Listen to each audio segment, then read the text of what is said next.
Welcome to the Rideshare Guy podcast, where you will learn about the rideshare and mobility industry straight from Harry Campbell, who's got over 5 years experience covering the industry and has talked to thousands of drivers. There's no better place to stay up to date, entertained, and educated. So let's dive in. Annanth joined Ubereats in Canada in 2016, just 1 year after they launched. He started in sales, where he was responsible for acquiring and onboarding new restaurants and then led their business operations function for Canada. He competed directly with Skip the Dishes and Doordash for just under 4 years and helped scale the business to over $1 billion in GMV. He also worked closely with the US team in setting pricing, operational standards, and competitive strategy. Previous to working for Uber, he worked for several B2B SaaS startups in sales operations. So really excited to have you on, Annanth. And how are you doing today? I'm good. Thanks for having me on. Super excited to jam today. Yeah, so let me set the stage for this discussion. My first question is going to be an easy one to you. What is GMV for those like me who may not even, I feel like I've heard the term many times, that I'm going to totally butcher it if you ask me and quiz me. Yeah, there's actually a funny nuance here, but GMV is essentially the bill that a customer pays for the food, in food delivery at least. So if I order a burger combo from McDonald's, it's $10. GMV would be $10. There's actually a nuance there with the gross bookings. Gross bookings would actually include other things like the delivery fee and taxes, et cetera. And so GMV is actually the food amount that you'll pay for things. Oh, interesting. Okay, I thought I knew what GMV was, but I actually didn't know that you've explained it. So the all the fees that might be added on, or even a tip to a courier, that's on top of GMV. Exactly. Typically, I mean, it's not necessarily a standard accounting term, but if you look at Just Eat Takeaway, for example, they report GMV. They don't report gross booking like Uber. So those numbers are actually not apples to apples per se. Yeah, well, I do think it's interesting because I sort of come from the gig worker world, right? And when we think about it, we think about gross earnings. There's already these issues, not issues, but it's just sort of, a change in accounting, right? Because you see the gross earnings that, and then you have to remove all of the fees when you do your taxes. Yeah. So it is sort of just interesting to see like the different gross net and how different groups of people, and even like you said, right, like different companies look at these numbers differently. So I think we're gonna, it's a perfect segue because I'm going to be asking you about a few of these technical items on this podcast. So I hope you're ready. I'm excited. Cool. So let's start way back in 2016, and I want to spend a few minutes on your time at Uber. What made you want to work for Uber in 2016, and why Eat specifically? Yeah, I was working for a couple of B2B SaaS companies, great companies, learned a lot, great people, really fast growing. I stumbled into the job sort of accidentally almost. Most people probably at that time or at this sort of stage in their career, probably networking and finding jobs. I actually applied through a posting, which is pretty peculiar. Almost all hires at Uber were through referrals. And so I was a bit of an oddball in that sense. I was a really early adopter of Uber in Toronto, the ride sharing sort of part of their business. I love the product. I love the scale. I thought the mission was a great one in terms of sort of democratizing mobility services, and on the food side, creating earning opportunities for restaurants and drivers. And so I was pretty excited about that.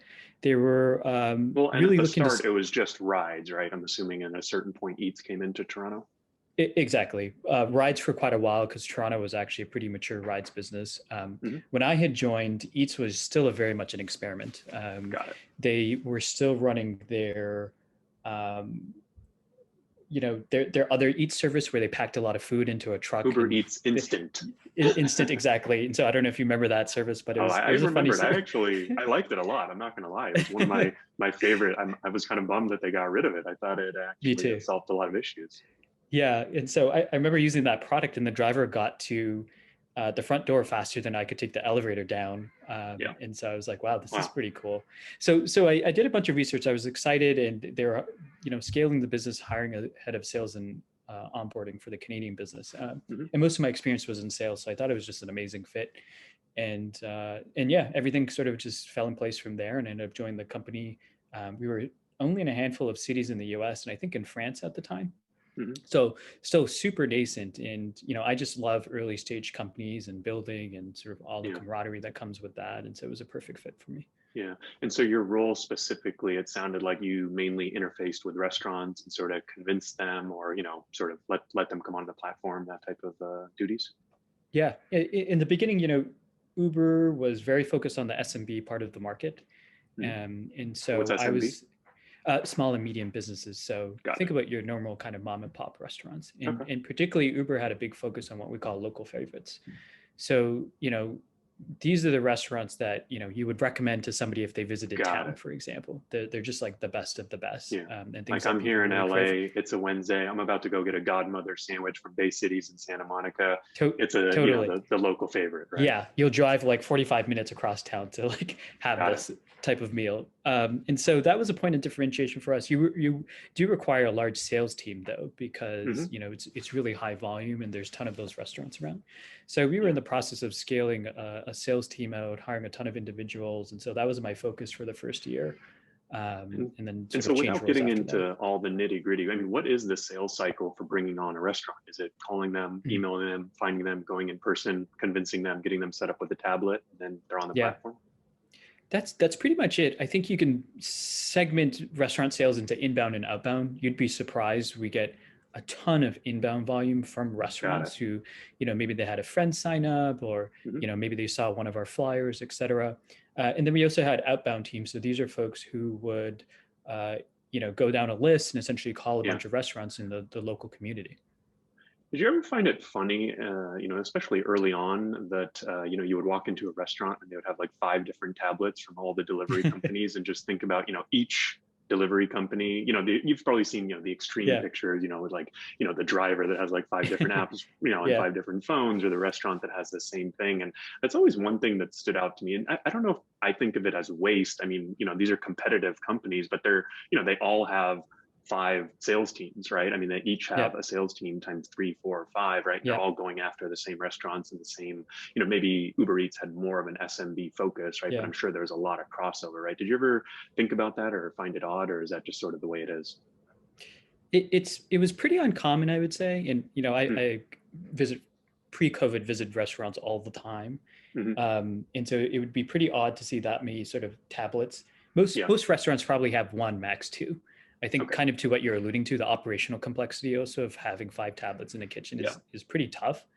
And in the Canadian business in particular, the market was a lot more sort of consolidated versus the US. And so you didn't see that very much. Most people had skip the dishes in Uber, I would say. So it was a bit more manageable, but it was interesting. And I think that's becoming less common though, as the market matures over time. So that is a good point, because it kind of makes me think about the gig worker experience, right? That, if I'm driving for Uber, for example, I might sign up with Uber and Lyft, but I'm probably not going to add on, a smaller service, right? You sort of get diminishing returns pretty quickly. So I imagine that it's similar with restaurants in this case. They sign up with 1, and if they get all the demand they need from that, great. If not, they sign up for 2. So I kind of imagine it's pretty similar, huh? Yeah, and I think so. And I think, at the end of the day, you still got to learn how the tablet works. You got to train your staff. And some of these restaurants have high turnover, right? You're constantly teaching someone how to manage 5 tablets. And so though these food delivery platforms have really simplified, bolting on a delivery service to your business, and they've taken on a lot of that work, there's still quite a bit of work for the front of staff and the back of staff to sort of learn how these services work. So having 2 tablets is way, way easier than having 5.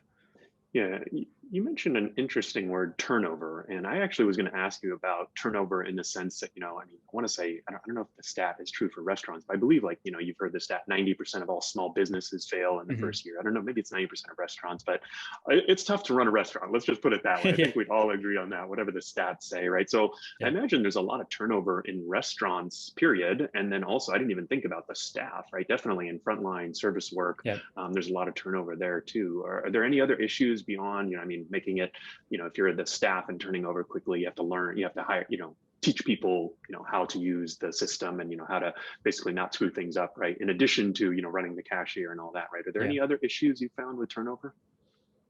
Yeah, I think you hit it on the head, and I forget the exact stat, but it's a tough business. I think low barriers to entry, and a lot of people have a sort of glamorous view of the restaurant industry. It's what I call the sort of a passion industry. And you get a lot of folks spinning up restaurants, and so it makes it really hyper competitive. At Ubereats, we didn't see a ton of turnover in the actual businesses themselves. minus the sort of organic sort of closure of restaurants that you would typically see. If anything, actually, I would say the platforms are very helpful in helping to generate incremental business. Turnover was a particular issue for certain types of restaurants. And so, for example, a restaurant might be staying open until 3 or 4 a.m. in a particularly tough part of town. And so they might have a ton of turnover, which would actually translate into a lot of issues with orders. So when you constantly have new people joining and trying to learn how to sort of do this delivery thing in terms of staff, they forget the checklist, they forget the ketchup, they forget to close the bag, et cetera. And so for those types of restaurants in particular, they had a lot of issues with what we'll call defects. So essentially customer support issues. And so that was always problematic for them. Yeah, so that's sort of been one of my biggest issues with the food delivery industry at large. I think the analogy that people have probably heard me use in the past, it's like playing a game of telephone, right? When you tell one person your order, and then they tell another person your order, and then they tell the restaurant, and then it tells a courier, and then the courier drops it off. By the time you get your food, it's interchanged. The information or the food or whatever is passed through multiple people's hands. And I mean, it really is a four-sided marketplace, right? With the restaurant, the delivery company, the courier, and the customer, right? What are your thoughts on just food delivery, period? I mean, like the concept of people ordering food and, getting it delivered. I mean, I'm assuming that you're sort of a fan of it because you went to work for Ubereats. But I mean, you just have any high level thoughts? Like, doesn't even have to be about Uber. Yeah. It's been an interesting evolution over time. I think on the surface, food delivery looks like it's, not necessarily an impactful business sort of to greater society, but I think if you sort of peel back some of the layers, on the customer side, sure, you know what, there's people ordering McDonald's at 2 a.m. and, that's great. But there's actually quite a few people where food delivery really enables people's lifestyles. So for example, I remember a friend of mine was delivering, and it was a mother who was staying all the way up until 4 a.m. and she was delivering Starbucks to this mother with this little baby who wouldn't stop crying, and she just like had enough of it and she just wanted to treat herself. Oh yeah, I totally agree with that. I totally, well, I mean, not in the babies, but just the impact that it can have on the customers being extremely positive. Yeah, or, I meet folks and maybe they're a caregiver, full-time caregiver. They haven't slept all night, or, they don't have time to cook a nice meal for themselves. They've been busy taking care of somebody. So I think there's two types of companies. There are companies that provide value that's very deep to a small set of individuals. And then there's companies that, drip and drab and provide a little bit of value to a ton of people. And I really think food delivery from a customer perspective really is a convenient service that gives people time and effort back, or energy back in their day. On the restaurant and the driver side, obviously, I think, as food delivery grows, it's creating incremental earning opportunities for these folks. And so I used to speak to restaurants and they would tell me, hey, I was going out of business until I, came onto the platform, and you guys literally saved my business. I would hear restaurants tell me, hey, we haven't hired folks in a while, but because of Ubereats, we've been actually been able to create jobs in our local community. And so there was a lot of impact on the supply side as well, as you think about restaurants and drivers. And, I always felt great about that. Yeah, I mean, I think that at a high level, I totally agree with you. And I mean, it would be sort of tough to run the business that I do if I didn't have an optimistic outlook on both rides and eats and food delivery in general. I mean, obviously, of course, like anything in life, there's definitely positives and negatives. And for me personally, I strongly feel the positives outweigh the negatives. And I think actually, I like the example you mentioned, because I think that's one thing that sometimes people miss. And that's why I like my perspective, having, actually delivered food for Doordash, Postmates, and done rides and charged scooters and done all these different gig economy jobs, is that here in LA, for example, I've picked up people at 4 a.m., someone a mom like getting off a shift, late. And it's not, I've also picked up, people that puked in the back of my car, right? And, but I've also picked up that mom, right, who couldn't get a ride on the bus and taken her home, and just seeing how impactful that is. So I definitely agree on the food delivery side too, that there's probably similar situations. And I know myself, I'm a huge power user of all of the food delivery services. So I'm, not complaining about them anytime soon from the customer respect. Who do you think has benefited the most, out of this four-sided marketplace, though, from this surge or, growth in the delivery industry? Is it customers? It's kind of like, seems like the obvious one, but who do you think's benefited the most? Yeah, it's hard to say. I think the unique thing about marketplaces is, if you really want to scale one, you have to have balance. Yeah. And when the balance is out of whack, that catches up with you pretty quickly, both in terms of the numbers and in terms of just sort of, people will shout at their rooftops if things are not balanced. Yeah. And so I think it's created value for everybody. I think the type of value it's created is quite different. For consumers, obviously, it's convenience and giving people the opportunity to sort of create new experiences in terms of eating and spending time with friends, family, et cetera. For restaurants and drivers, it's incremental earning opportunities. Particularly on the driver side, it's being able to do so with a lot of flexibility, right? That you probably can't get in a lot of ways. In the platforms, I think they haven't monetized yet.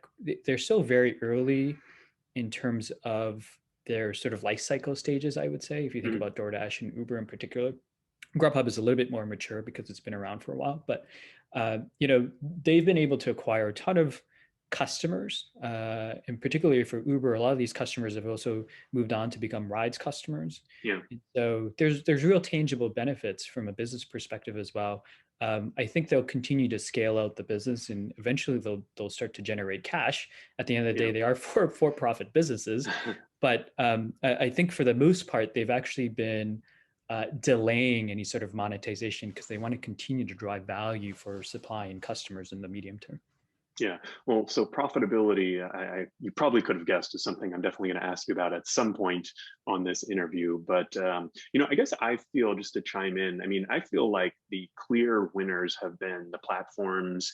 And you talked about the fact that maybe they're not profitable or monetizing yet. But if you look at, the valuation, right, or, the folks who have worked at the companies, the people who have invested in it, obviously there have been some big winners there. And frankly, I feel like customers might, maybe they didn't make as much money, but like these services are insanely convenient, right? There's so many options, right? You can literally get anything delivered. So I do think they're the two kind of clear winners.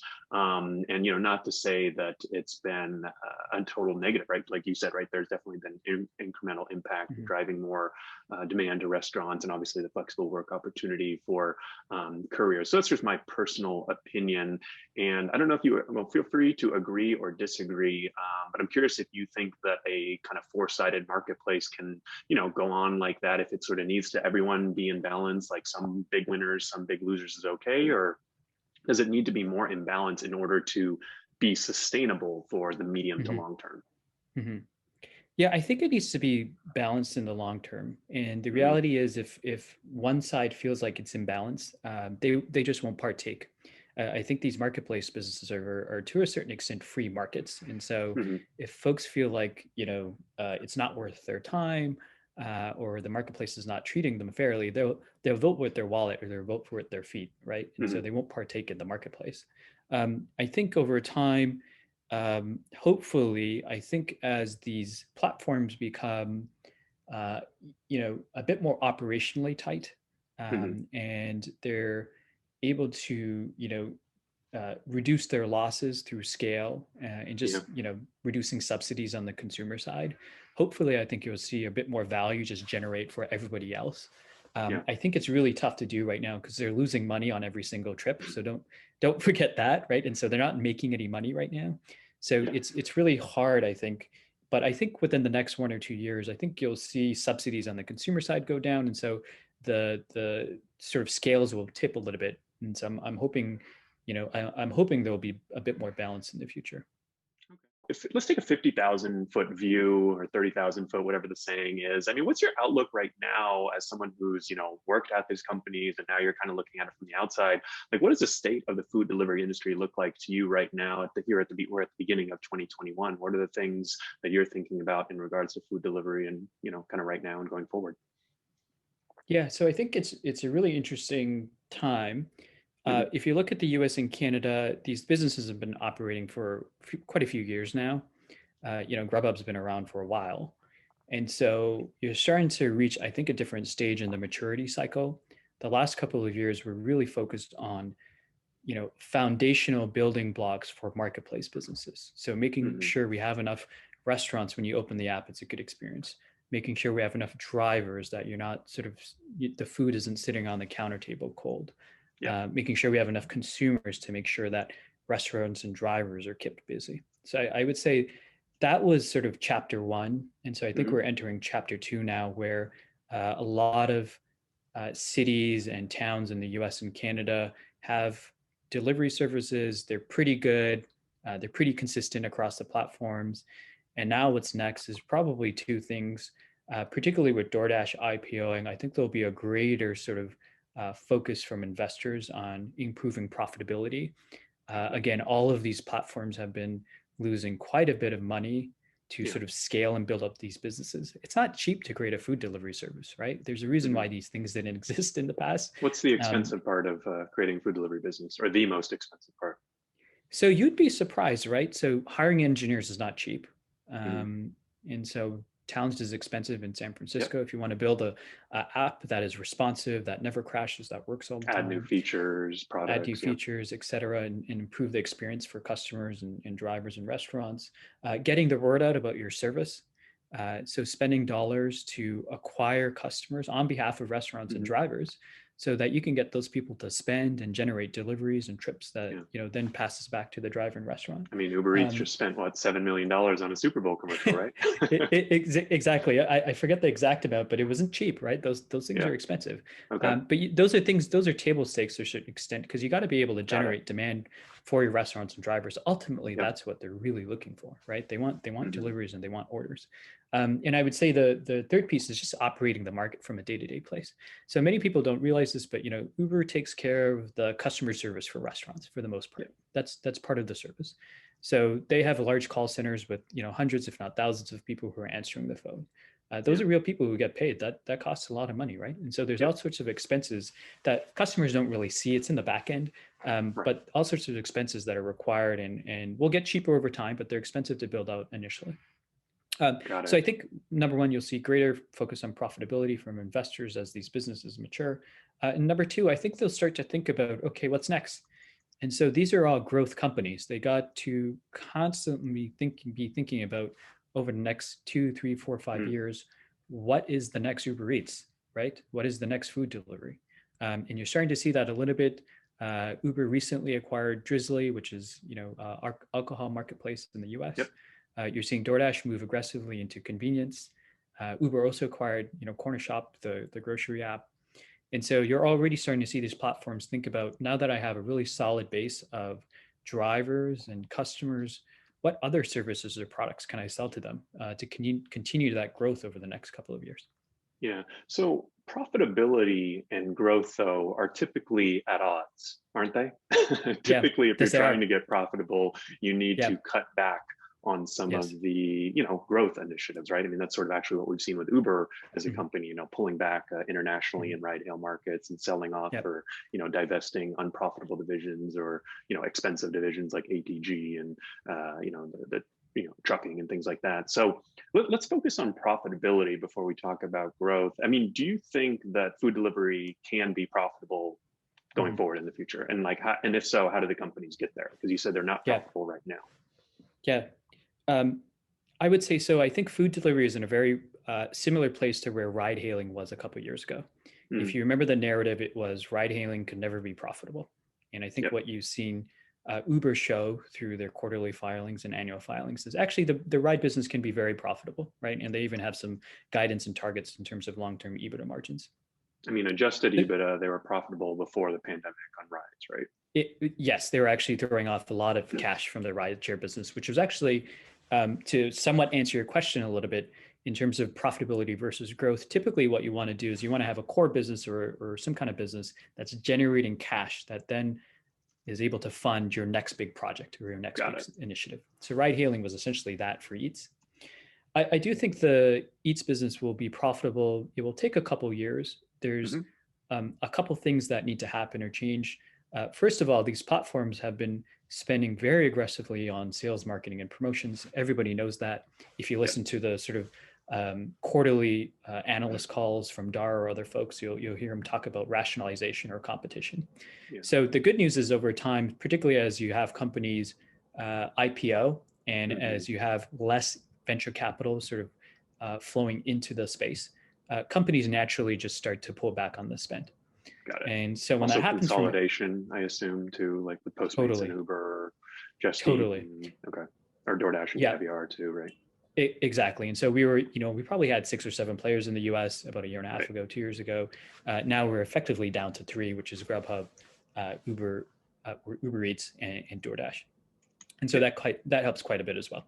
And so I think you'll see a really a big rationalization, and Tara has kind of alluded this to this on calls, rationalization on sales and marketing. I think you'll see take rates on the restaurant side sort of organically go up. There's a lot of discounting that happens to when you're launching new markets. You kind of want to hook restaurants in. Right. And so organically, you'll probably see that a smidge for certain restaurants that have very heavy discounts.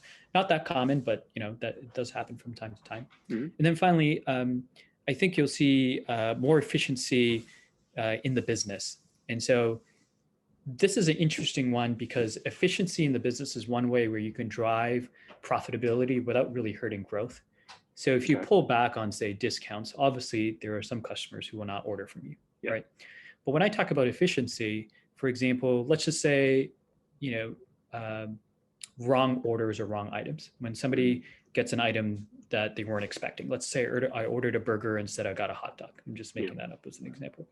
If Uber or DoorDash and Grubhub can figure out how to even prevent that in the first place, that's money that the restaurant saves, that's money that the platform saves. And so there's all sorts of parts from an operational perspective where these platforms have been growing like, wildfire over the past couple of years. But there's going to be a transition where they really start to think about almost like Amazon type of sort of seamlessness like or streamlining. 0.5% increase in efficiency. Yeah, exactly. Just bips. So are there any examples? I know you're on a roll, but are there any examples of like, what are the low hanging fruits when it comes to efficiency? I mean, we talked about, like I run my own business. I've got checklists for all my team. No one ever follows it, right? And then when you have turnover and you add to it, right? It's like, it's easy. Like as a courier, I would never, go and pick up a burger and fries and not get a bunch of ketchup for the customer. But I mean, that happens all the time, right? And I think the challenge, the area where I really want to get your opinion is because, on an Uber ride, you're always going to get the person from point A to point B. You're going to get 100% of what you paid for. You're going to be at your final destination. Food delivery, that's not always, and maybe even, I don't know about, some or a majority or whatever percent of the time, that may not happen. Your food may arrive cold. It may be, like you didn't get a condiment. They may have added tomatoes and you didn't want onions or whatever it might be, right? And so the actual product that you're receiving is not what you are expecting. So I'm curious how you think about that. Yeah, I think there's, so a lot of these, what I'll call defects, so these are essentially, in operations, these are essentially preventable issues, things that really shouldn't have happened, in an ideal world. A lot of these defects happen on trip. So they're happening during the delivery itself. And there's typically 2 ways to solve this. One way is just through, operational processes. And so going back to your checklist is like the holy grail of an operational process. It's not a technology, it's a process, right? So there are some things we can solve through process. There's some things that we solve through technology. So I'll give you an example. So for example, when Uber started off, there wasn't always necessarily a ton of information for drivers in terms of, okay, where can you park the car maybe? So that's an easier process for you. The driver saves a bunch of time. The food is less likely to sit there cold, et cetera. And so you'll see this across platforms. They've been working on how do we improve the pickup experience for drivers through, adding notes, for example. Maybe the restaurant tells you, hey, I've actually got a secret parking spot in the back of my restaurant that you can use, and don't worry about it. We'll let you park there. You won't even get a ticket. So there's really small things from a technology perspective, and that's partly process as well, that these platforms are really just grinding out so that they can shave off seconds, minutes, et cetera, and they can shave off all of these defects. And so I think it's really important point that you're making, because as a courier, I could tell you after my first delivery, delivering to some apartment complex, I'm here thinking, wow, it'd be really handy if I had a picture of, what the door looks like or where to go or some instructions for this person who's ordered 57 times on DoorDash or Ubereats, right? And I think it's important to note that these items, like, it's not rocket science. Like, these items are on a product roadmap somewhere at all of these companies. It's just that they're more focused on growth, or they were more focused on growth. And now as they get into more of the profitability or efficiency phase, they're going to just start knocking those out over the next 1, 2, 3 years. I think they've always been focused on this. Part of it is just experimentation. So the example that you just gave around, hey, it'd be great to have pictures. So we actually rolled that out in 2015, for example. So that's been around for a while. The reason you probably don't see it is because there's been a lot of experimentation, and actually showed it confused people a lot of the time. And so we ended up removing it. So going back to my point earlier around building this product and getting engineers to work on these things and really figuring out, what works and doesn't work, that's just really tough, right? And, yeah, it's and expensive sometimes it actually, takes, now that I think about it, right? Because what I want, maybe someone else doesn't want it, and yes, vice versa. yeah. Yeah, and even going back to the picture example, we actually had to have individuals go out and take a picture of everything individually, right? And Uber has 450,000 restaurants and how many customers? So imagine doing that at scale, the army of people that you would need. So a lot of these things they're working on, they're really tough problems because it's the physical world and they're hard to scale. And so they're tough problems to solve for, but I'm really adamant, or I'm really optimistic that the platforms will over time provide just a better and better experience. Yeah. So just to be clear, so you're saying that in your experience, most defects actually happened on the trip. So that's sort of when a courier had already picked up food and kind of was en route to drop it off. Like that's where the majority of the defects happen. Not necessarily. When I say on trip, I mean a little bit more broader in terms of the customers place their order, and so the restaurants receive it. The primary defect right now in the industry is really around kind of missing orders and missing items. Going back to my example earlier, when you have a complicated order come in, and the thing you got to remember is people are very picky and nuanced about their food. So for example, definitely. I might order a salad from McDonald's, and there's an option there where you can get breaded chicken or you can get it grilled. Yeah. Now, personally, I don't eat grilled chicken. I know I sound really picky right now, but it's not my preference. And so whenever I order that salad and they sell me they send me grilled chicken, sure, I'll eat it, but it's not necessarily the order that I was really craving at that time, right? Yeah. Or another one might be if they send you a salad without salad dressing. Now, I don't know about you, but eating salad without salad dressing is pretty tough, right? Yeah. And so those really small nuances create a lot of defects in the system. But they're hard to get out because, at the store level, you need to really fine attention to detail. If you have an issue in the store, you just go up to the cashier and say, hey, hey guys, you forgot my sauce. That's easy peasy. Like you solved the problem right there. The food has already left the restaurant by the time the customer gets it, right? Right. And so that's sort of where I agree with you. It seems like there's a lot of opportunity to improve these efficiencies. I'm just not convinced that they can do it, right? Like we've identified a lot of these things that are going wrong, but how do they? Yeah. I mean, right now, the solution, I would say, I don't know, anecdotally, right? Like things go wrong on my orders all the time, like 30, 40%, maybe more. If I'm really aggressively, which sometimes I do from kind of just a user testing point of view, complaining. I mean, basically what the companies all do now is just credit you, right? Like I think they've determined that it's cheaper just to give you a partial or full credit than have to, for you to even have to talk to a customer service representative. And I imagine that's pretty expensive. So I don't know, we don't have to stay on this forever, but I'm just curious, do you think that like that is a problem that can be solved? And if so, like how that might be solved? Yeah, well, I don't think you're ever going to get it down to zero. I think that's tough. But I think over time, what you've seen is through a combination of technology, and I would say actually if restaurants are very nimble and they're able to sort of learn quickly, restaurants themselves create processes and, they implement other types of structures. So for example, you'll see restaurants where on the receipt, you'll probably notice check marks because somebody's been checking off the items as they pack it to sort of double check everything is packed. So you're seeing kind of across the industry, improving defect rates, I would say, as a whole. And I don't know about you, but I first started to use Ubereats in 2015, 2016. I had a lot of defects, and nowadays, I don't know, 30, 40%, but maybe 1 in 10. Yeah. And so it's improved quite a bit on the restaurant side, and so it's never going to go down to zero, but I suspect it will continue to improve. Yeah, I'll be honest. I mean, well, the other challenging thing is that like a defect rate, if I'm really picky, my average defect rate is going to be higher than yours if you're not as picky, right? It's like, oh, I didn't get ketchup with my fries, whatever. I have ketchup here at my house. It's like, oh, I'm out of ketchup. Then I'm really pissed, right? Yeah. So yeah, I it's pretty, we don't have to spend time on it forever because it's very anecdotal at this point. But yeah, I feel like it hasn't really improved for me personally.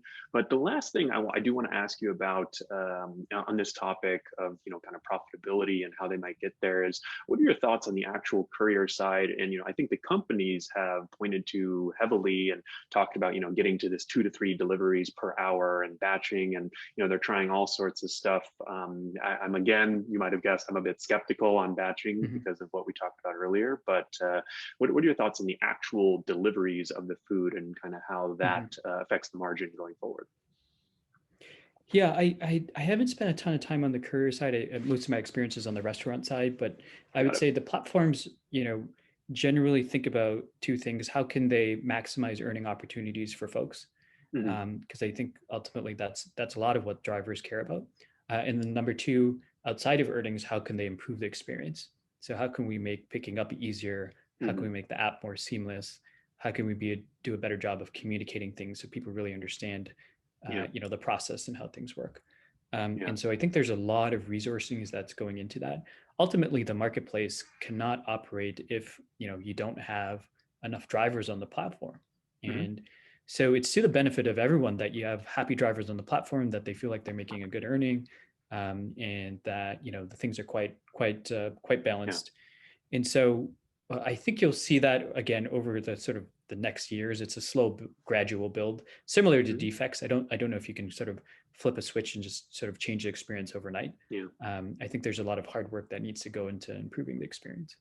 Got it.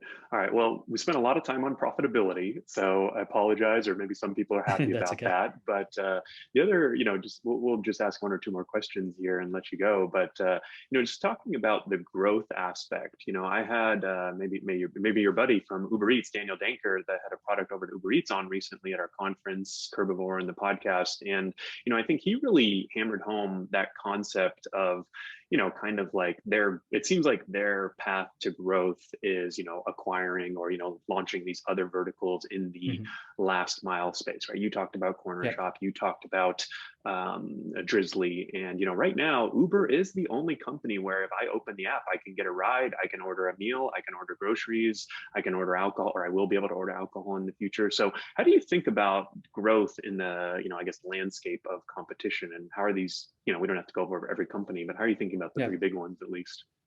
Yeah. First of all, I'll say, the total addressable market, or the market for food delivery, is just massive, right? And it's actually really still underpenetrated when you look at total sort of food sales. But the really exciting thing is, if you look at millennials or people under 30, for example, about 50% of people under 30 order food delivery every single week. Wow. But after that sort of demographic, the numbers fall off pretty quickly. And so it's a great business because, that tells you, as sort of the category matures and as people get older and older, it's not like, people in their 20s or their teens today are going to be ordering less. If anything, they're going to be ordering more food delivery versus older demographics. And so if you just think about it from that way, you can see that there's a decades long sort of runway for these platforms to keep penetrating the market. So that's just food delivery. Just sort of like natural organic growth because of the demographic trends, basically. Totally. That makes sense. Totally. And it's unlike social media, where over the course of 10 years, you go from 0 to 90% sort of saturation in the market. I don't think it has that sort of virality. So it's more of a gradual growth over time, but it's going to be very steady. So that's great news for the platforms. I think all three platforms will probably start to explore other verticals. So as we talked about, Doordash has been very aggressive into moving into convenience. Uber has launched grocery and alcohol, and they obviously have an existing ride-hailing business. That's sort of their core business. The third one out is Grubhub. Grubhub has been very focused on food delivery. I think part of that has been they're just playing a lot of defense right now. Obviously, Doordash and Ubereats have aggressively expanded into some of their core markets. And so they need to be able to just focus and pick their battles. And I think that's a very smart move on their part. Yeah. Well, I mean, I guess like you said, the food delivery industry itself is pretty large, right? It's a great business in itself if that's all you did. And so I think that makes a lot of sense from Grubhub's perspective. I think grocery and alcohol delivery are very nascent products, and convenience store delivery they're very nascent. And so they're probably where food delivery was maybe 5 or 6 years ago. Got it. But again, they're very large TAMs. So these are big industries. They're high frequency. Everybody needs to order groceries, right? Maybe alcohol and convenience is a little bit less frequent. But they really keep high the sort of AOV, average order value too, right? On the grocery and alcohol, of course, obviously. And high margin for at least high the latter, alcohol. I don't think groceries are high margin. Groceries are low margin, but high AOV, so it makes up for that a little bit. And so what you're seeing right now is essentially these platforms trying to create an ecosystem, and it's essentially for the different parts of your lifestyle, how do we create a product or a service that sort of allows you to just save a lot of time in your day and a lot of effort, and allow you to really just focus on the things that matter for you. And so that's kind of the core value proposition for them. Do you think there's enough synergy between rides and food that it will give Uber a noticeable advantage? Like, is DoorDash at some point in the future going to have to start offering or partnering with Lyft, for example? Or do you think that, it's like a nice benefit, but it's not going to be like, hey, Uber is a slam dunk winner in the future because they have rides and DoorDash doesn't? It's a really interesting question, because if you look at ride hailing and food delivery on the surface, they're actually pretty far apart, right? one is mobility and one is eating food. Right. That's where sort of you're getting something from A to B, but it's very different items. Exactly. So the synergy is actually not on the consumer side, it's on the driver side. So that's what those services have in common. They actually, Uber started with the insight that, hey, if I could get you a driver in 5 minutes, what else could I get you? So it actually never started on the customer side. But for DoorDash in particular, I think, if you look at alcohol, if you look at convenience, if you look at grocery versus ride hailing, those are much more organic and much more sort of logical adjacencies to food delivery. You can kind of see how everything fits together. The good thing about ride hailing and Eats is, number one, most consumers probably will or want to use both services. So it's not like they're niche services. And then number two, there's a lot of overlap in the customers. And so there is some sort of benefit in terms of customer acquisition and being able to sort of drive awareness from your ride hailing to your Eats app. And you're actually starting to see the opposite as well. Eats is becoming an acquisition channel for rides. But there is some affinity, but it's not as obvious as some of the new adjacencies that they're working on. Got it. Well, very cool. I could probably talk to you for a lot longer about this, but I think you and I might have fun, but maybe the audience might get a little tired of it. So I really appreciate you coming on. And the last thing I want to mention too is just, or I guess mention, because I really enjoy following your Twitter feed. So we'll leave a link to your Twitter if you're okay with that in show notes. And just tell us a little bit about what you're up to now and kind of what you're doing going forward and what you're excited about for the future and how people might follow you, reach out to you. Yeah, so right now I'm exploring different opportunities with startups, doing advisory work, consulting work, going back to my sales operations roots. So I've been working with Series A's and Series B companies to build sales teams, which is really exciting. In the food delivery or all across different sales organizations? Different organizations. So the customer I work with right now or partner that I work with right now is in the online used car auto sort of retailing business. So very similar to a sort of a Carvana type of business. Yeah. And so they need to scale up a sales team pretty quickly. And so I've been working with them on that. If people want to find me, you can, find me on Twitter. I'm quite active there, Protagoras TO. Direct messages are open, so feel free to message. Always happy to chat with folks. Cool. Yeah. And I will say, I really do. I remember the first tweet storm I saw of yours, and I usually reply and ask a lot of snarky questions. And I think you very, very honestly and, sort of in good faith answered a lot of them. I was like, oh, I like this guy. He's he's got great analysis and actually responds when you tweet back at him. So really appreciate that, Annanth. And I'll definitely enjoyed our podcast. I'll be looking for more good stuff from you in the future. Take care. Thank you. Have a good one.